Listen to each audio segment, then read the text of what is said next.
জনাব আজি কিহৰ ওপৰত কেনেকৈ ট্ৰেইনিং হ'ব? এতিয়া আমাৰ হ'ব জালুকৰ খেতিৰ ওপৰত, কাৰণ জানি জালুকৰ বহুত ডিমাণ্ড আছে বজাৰত।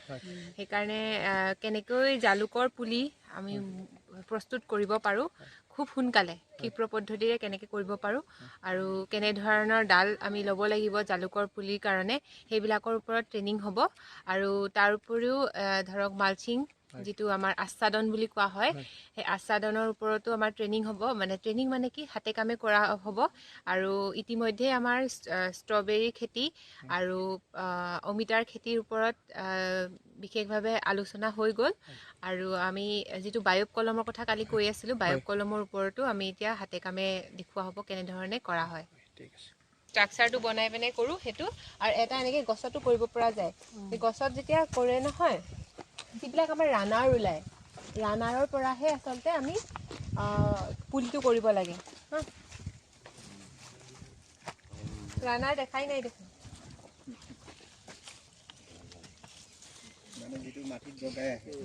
বগাই সেইটো হা, যিটো বগাই যায় সেইটো। আৰু এতিয়া কথাটো হ'ল কি,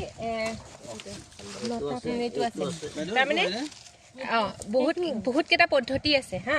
এটা পদ্ধতি আছে যিটো চাৰ্পেণ্টাইন বুলি কোৱা হয়। সেইটো হৈছে কি, মাটিত যেতিয়া বগাই যাওঁতে আমি ইয়াত শিপা ওলাই যায় হয়নে? এই শিপা ওলাই যায়, আমি এনেকে মাটিত লগাই দিব লাগে। লগাই দিয়াৰ পিছত যেতিয়া শিপা ওলাই যায়, আমি সেইটো ছেপাৰেট কৰি দিব পাৰোঁ। তেনেকৈ এইটো চাৰ্পেণ্টাইন পদ্ধতি বুলি কোৱা হয়, যিটো মানে মাটিৰ পৰা এনেকৈ লগাই গছৰ পৰাই, যিটো মানে মাতৃ গছৰ পৰাই ডাইৰেক্ট যি লওঁ, সেইটো হৈছে চাৰ্পেণ্টাইন হা। আৰু আমি এনেকুৱা ডালবিলাক ল'ব লাগে, যিবিলাক ৰানাৰ বুলি কোৱা হয়। এনেকুৱা ডাল কাটি থ'লেই লৈ পিনে আমি ইয়াতে 1 নোট বা 2 নোট, এইটো এটা বা দুটা এনেকৈ লৈ আমি পুলিটো কৰিব লাগে। অলৰেডি আমি তাত বনাই থোৱা আছে, কিন্তু মই এবাৰ আপোনালোকক সেই যিটো ষ্ট্ৰাকচাৰ সেইটো এবাৰ, এইটো হৈছে ৰেপিড মাল্টিপ্লিকেশ্যন ছিষ্টেম, ক্ষিপ্ৰ পদ্ধতিৰে জালুকৰ পুলি উৎপাদন।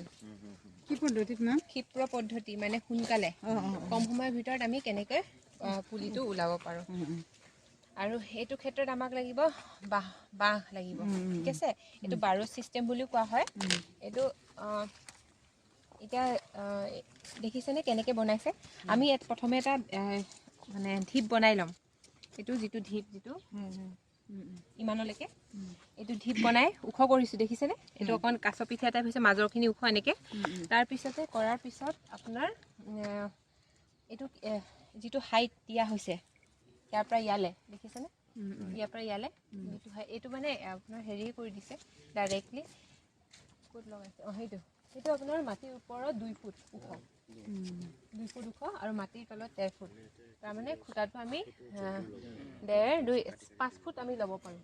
5 ফুটৰ লৈ মাটিৰ তলত পুতি দিলে, ওপৰতে 2 ফুট বা 2.5 ফুট ওখ কৰিলে, ঠিক আছে।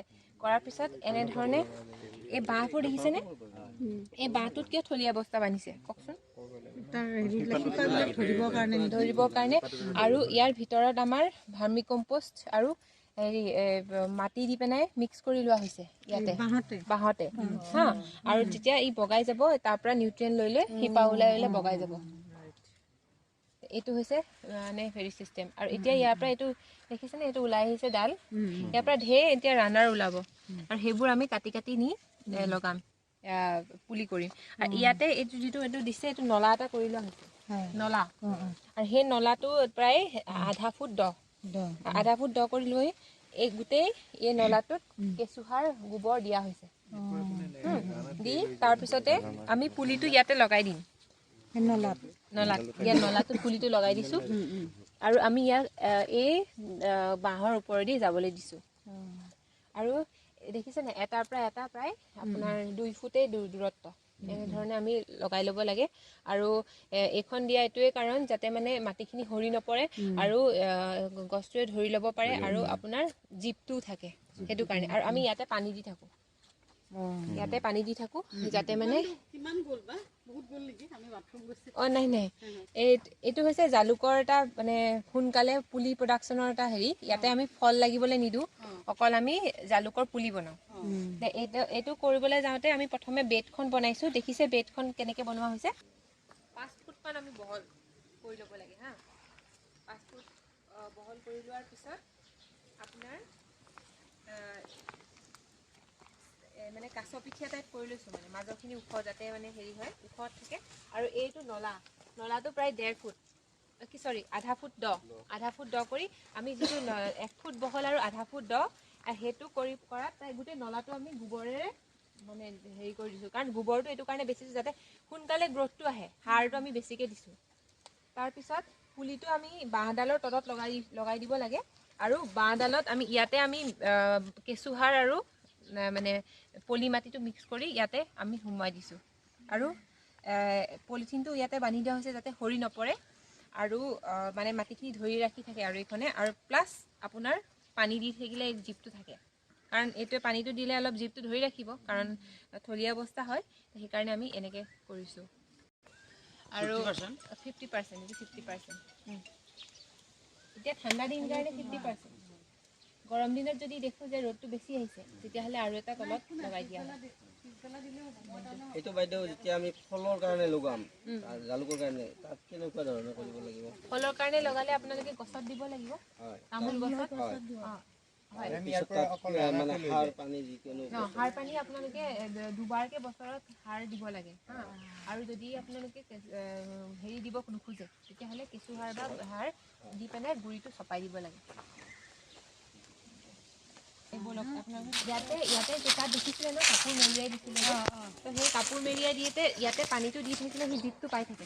আৰু এনেকৈ সি মানে গছটো শিপাটো হেৰি কৰি বগাই গৈ থাকিব। তাত দেখিলে ন নেকি ৰঞ্জিতা? এইবোৰ চব বস্তু চাব চলিউশ্যনত দি দিওঁ যাতে ইয়াতে বেমাৰ আজাৰ নাথাকে। কাৰণ আপোনালোকে মন কৰিব এই ভেঁকুৰ জনিত বেমাৰবিলাকে বেছি অনিষ্ট কৰে, সেইটো কাৰণে চাফত পূৰা দি দিয়া হয়। চাৰ্ফ সলিউশ্যনত দিব দিছোঁ। সদায় ডাল কাটি আনে ফাংগি টাইপ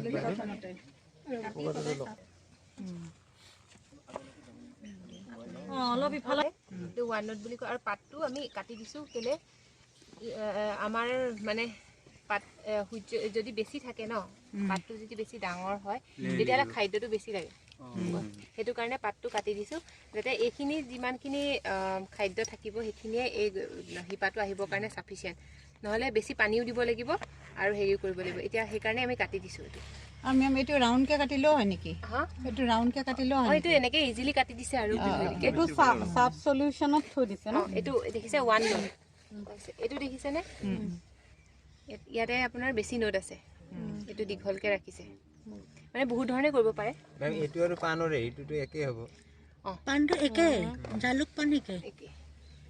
এইটো শিপা আহিছে, এইটো শিপা কাম নাই। যদি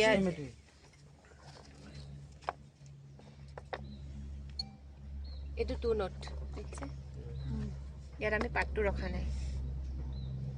এইটো 2 নোট আৰু এইটো 1 নোট, এই ধৰণে কৰা হয়। আৰু এইটো আপোনাৰ বেছিকৈ আছে, 1 2 4 4টা আছে। কিন্তু আমি সাধাৰণতে 1 নোট 2 নোটতে বেছি ছাকচেছ মানে হেৰি কৰোঁ। সেইকাৰণে আমি 1 নোট 2 নোটটো বেছি কৰোঁ। দেখিছে ন ইয়াতে 1 নোট বেছিভাগ 1 নোট কেনেকৈ লগাব লাগিব। কিমান সময় ৰাখিব? চাফত আপুনি আনি পেলাই ডুবাই দিলেই হ'ল, বেছি টাইম নাৰাখিলেও হয়। বাইদেউ কিবা ছিজনৰ কথা আছে? একচুৱেলি অলপ আৰ্লিয়ে লগাব লাগে।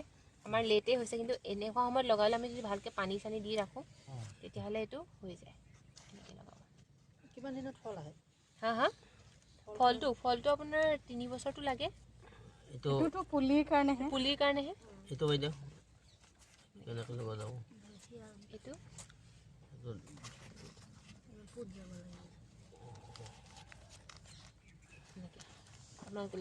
এইটো কিমান দিনত আহিব? কিমান দিনত আহি যাব এইটো? কি শিপা? হয়, শিপা আহি যাব 15-20 দিনৰ ভিতৰত।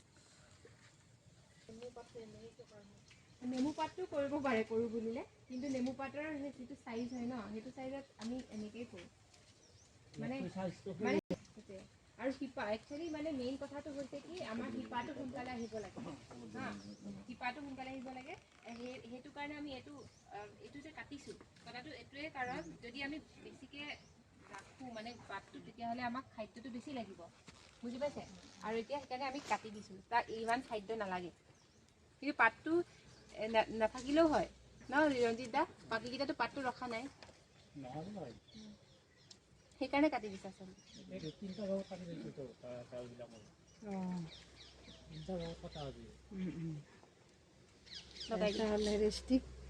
আৰু আনিব লাগিছিলে। আৰু যদি এনেকে ৰাখিলো তেতিয়াহ'লে আপোনাৰ সোনকালে হেৰিটো আহে, কাৰণ পাতৰ পৰা ভালুক সংশ্লেষণ পাইছিলে ন, হৈ থাকে ন, তেতিয়াহ'লে সোনকালে আহে।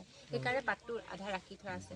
আৰু বেছি পাত ৰাখি দিলেও আমি পানী বেছি দিব লাগিব বা হেৰি কৰিব লাগিব, মেনেজমেণ্ট হেৰি হৈ যায়। আমাৰ যিটো গুজ পেপাৰ বুলি যে কয় যে, গুজ পেপাৰ যিটো হয় ন, টাবতে যে লাগে, সেইটো আমাৰ এই সেইফালে গোটেই ফুলৰ বাগান ন? কোনফালে?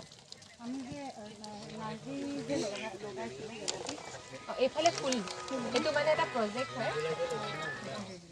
চাব যাব পাৰিম চাগে। যদি আমি এতিয়া পানী দি মেনেজ কৰি ৰাখিব লাগিব।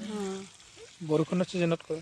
কিন্তু আমাৰ মানে টাৰ্গেট থাকে যে হাইটটো ওখ হ'লে নিশ্চয় আপোনালোকৰ ভিডিঅ'টো চাই ভাল লাগিল। যদি ভাল লাগিল, জালুকৰ খেতিৰ ওপৰত এই পুলি বনোৱাৰ পদ্ধতি কেনেকৈ কৰিছে, আৰু যদি ভাল লাগিছে আপোনালোকে লাইক আৰু শ্বেয়াৰ কৰিব।